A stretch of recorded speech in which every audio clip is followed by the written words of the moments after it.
नहीं साथ में ही खतियान बने, तो पांचों लोग इसमें अपना नाम डालेंगे। एक लोग का हम उदाहरण दे देते, मान के चलिए श्याम सिंह अपना फॉर्म भर रहे हैं, तो रैयत के नाम में श्याम सिंह, पिता का नाम अपना नोट करेंगे, वो अपनी जाति नोट करेंगे, भूमिहार हो गए, यादव हो गए, जो भी आप पांडे, जो भी जाति अपना नोट करिएगा। कॉलम नंबर 2 आपका स्थायी पता का है, अपना ग्राम, पोस्ट, थाना प्लस जिला।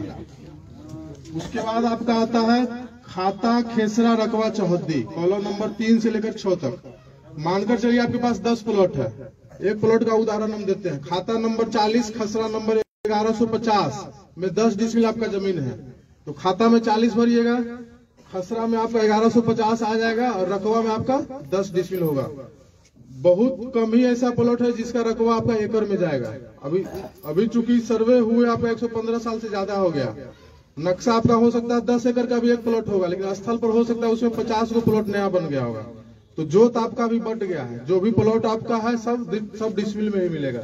फिर आपका आता है चौहद्दी, हर एक प्लॉट का आपको चौहद्दी लिखना है। इसमें चौहद्दी जो आप लिखिएगा वर्तमान दखलकार का, ये नहीं कि दादा के नाम से लिख दिए और दादा कभी गुजर गए 50 साल पहले। जो अभी जो लोग जमीन जोत रहे होंगे उसका चौहद्दी में नाम मेंशन करना है। अपना जमीन है उसका आपका 4 चौहद्दी होगा चारों तरफ से, उत्तर, दक्षिण, पूरब, पश्चिम। उत्तर में श्याम सिंह, दक्षिण में राधा देवी, पूरब में पैन, पश्चिम में सड़क। ऐसे करके आपको हर एक प्लॉट का चौहद्दी मेंशन करना है। चौहद्दी जो लिखिएगा जान लीजिए जीवित आदमी का नाम लिखिएगा।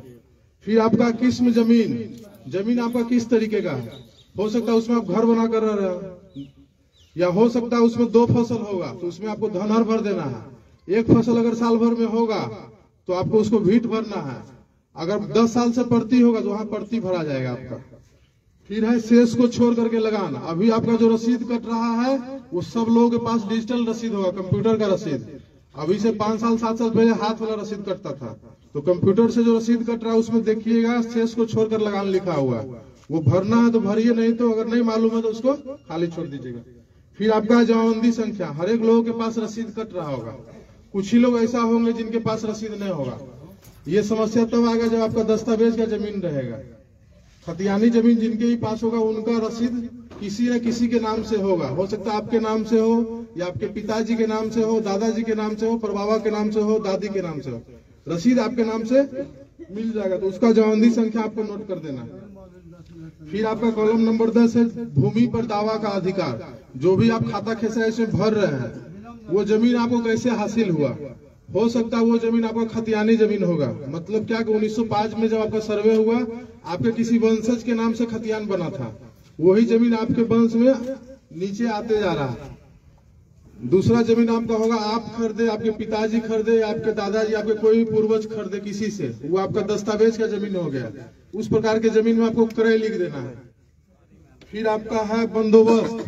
कुछ लोग को रहने के लिए जिनके पास जमीन नहीं रहता, सरकार 3 डिसमिल जमीन उनको बंदोबस्त करता है, बासगीत पर्चा। या फिर जो सैनिक के विधवा रहते हैं सरकार उनको जमीन देती है 5 एकड़। तो जिनके पास ऐसा, या फिर कुछ लोग पास होगा जो नीलामी से जमीन लिए होंगे।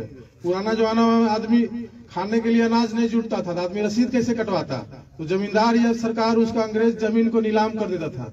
तो कुछ लोग को जमीन वैसे भी हासिल हुआ होगा। या फिर कुछ गरमजरो जमीन जो आपका होगा आप लोग मालिक से आप लोग बंदोबस्त करवाए होंगे, या फिर बिहार सरकार से।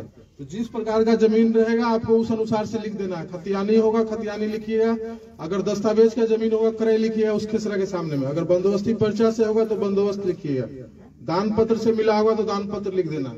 फिर आपका 11 नंबर कॉलम है अभियुक्ति।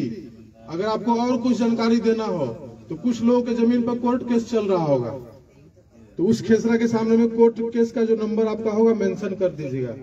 आप ये भी मेंशन कर सकते हैं कि सर मेरा केवल 10 डिसमिल का है, अब हम खेती करने के लिए जा रहे हैं तो जमीन आपका 7 ही डिसमिल बता रहा है, तो तब उस खेसरा के सामने में आप अभियुक्ति